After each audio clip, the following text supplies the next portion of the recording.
In this video, we break down adamantium's legendary strength, its origins, and whether it could exist in real life. From Marvel's toughest metal to the science behind it, we'll talk through what makes this material nearly indestructible. Across the Marvel universe, both heroes and villains have harnessed adamantium to alter the course of history. For champions like Wolverine and Captain America, adamantium weapons are essential tools in their fight for justice. At the same time, adversaries such as Ultron and Sabretooth have wielded this formidable metal to fuel their most devastating attacks, pushing Marvel's greatest defenders to the brink. Adamantium is an exceedingly rare substance that has never been discovered in nature on Earth. Its name is inspired by adamantine, the legendary unbreakable metal that forms Hercules' mighty mace. What gives adamantium its remarkable strength is its one-of-a-kind chemical structure, a tightly guarded secret of the US government. During its creation, a precise mixture of resins is subjected to extreme heat, allowing the metal to temporarily exist in a liquid state that can be shaped as needed. But once it hardens, adamantium becomes nearly indestructible, making it one of the toughest materials known. The only way to alter its form is through a molecular rearranger, a specialized tool capable of manipulating its structure. Although Wolverine is the character most closely linked to adamantium, the metal actually made its first appearance in Avengers issue 66. In that storyline, Ultron forced the Vision to construct a new body for him using stolen adamantium, revealing just how powerful the metal truly was. Because of its extreme molecular density, Ultron's new adamantium form made him virtually indestructible, allowing him to endure direct assaults from both Thor and Iron Man. The Avengers only managed to stop Ultron by overwhelming his system, forcing him into a catastrophic self-destruction. Adamantium's ties to Captain America stretch all the way back to the origins of his iconic shield. During World War II, Dr. Myron McLean experimented with advanced metals to develop stronger materials for military use, as seen in Captain America issue 303. One night, after dozing off in his lab, McLean awoke to a surprising discovery.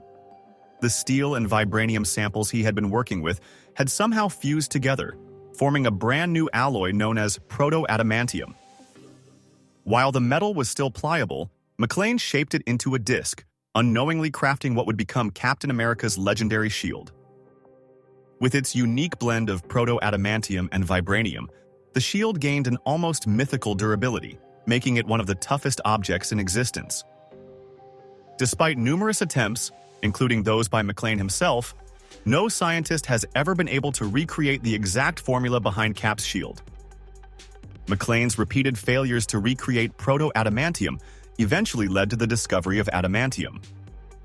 Often referred to as primary or true adamantium, this nearly indestructible metal has the ability to slice through almost any material. Even so, proto-adamantium remains strong enough to resist direct attacks from adamantium itself, a fact Wolverine learned firsthand when he attempted to cut through Captain America's shield. Several weaker variations of adamantium exist, including carbonadium and secondary adamantium, which are often grouped under the name adamantium steel. Although these alloys are significantly tougher than most metals, incredibly powerful beings like Thor have still managed to shatter objects made from them. When the secretive Weapon X program kidnapped and brainwashed Logan, they coated his skeleton and bone claws with adamantium, but they weren't the ones who originally developed the process. Long before that experiment, Lord Darkwind, a ruthless criminal and the father of Lady Deathstrike, pioneered a method for fusing adamantium to bones as part of his ambition to create an unstoppable private army.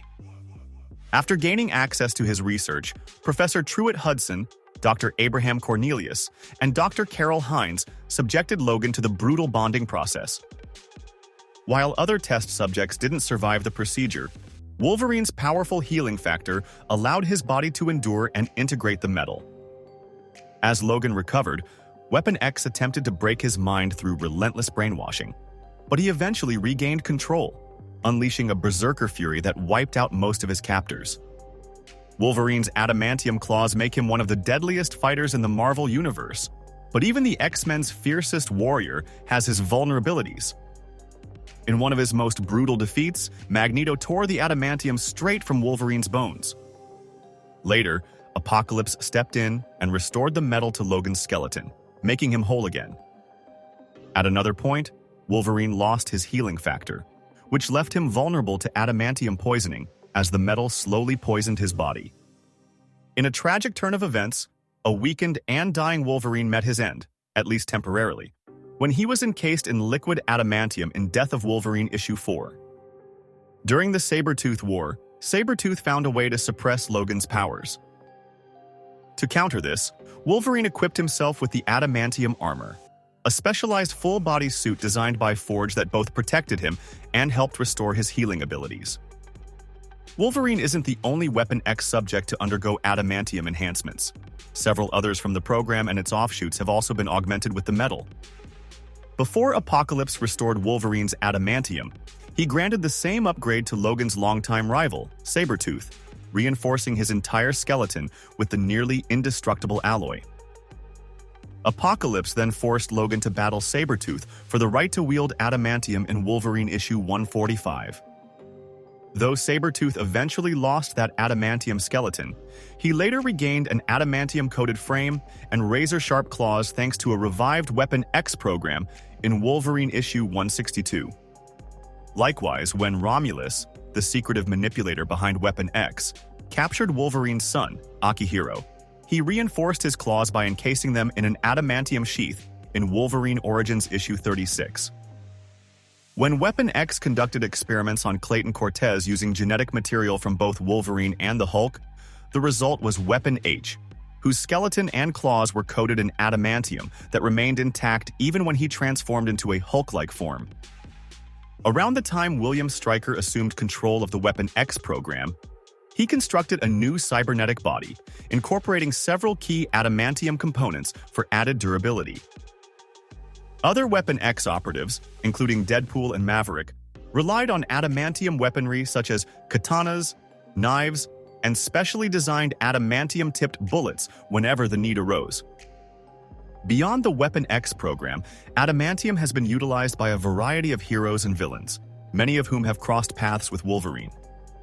As Lady Deathstrike, Yuriko Oyama continued her father's legacy by transforming herself into a cybernetic warrior with retractable adamantium claws. Similarly, Donald Pierce upgraded his cybernetic body with adamantium plating, while Omega Red wielded deadly radioactive carbonadium tendrils, a less durable but still dangerous alternative to true adamantium.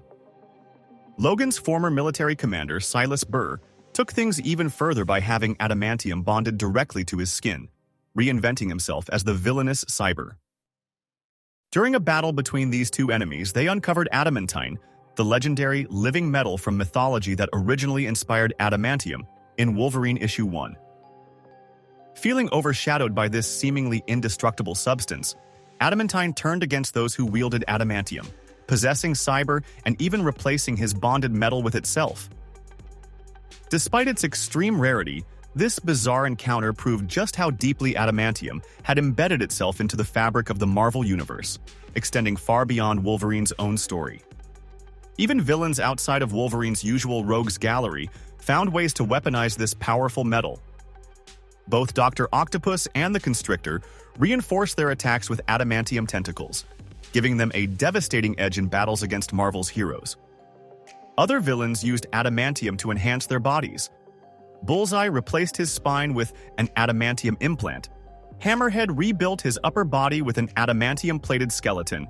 And Tiger Shark even armed himself with razor-sharp adamantium teeth. Much like Ultron in his many iterations, MODOK briefly reinforced his defenses by outfitting himself with an adamantium armor shell. Several Marvel heroes have also benefited from adamantium enhancements. Deathlock incorporated adamantium into his cybernetic body, while heroes like Moon Knight, Hawkeye, and Shuri have all wielded adamantium weapons or adamantium-tipped gear when facing particularly formidable threats.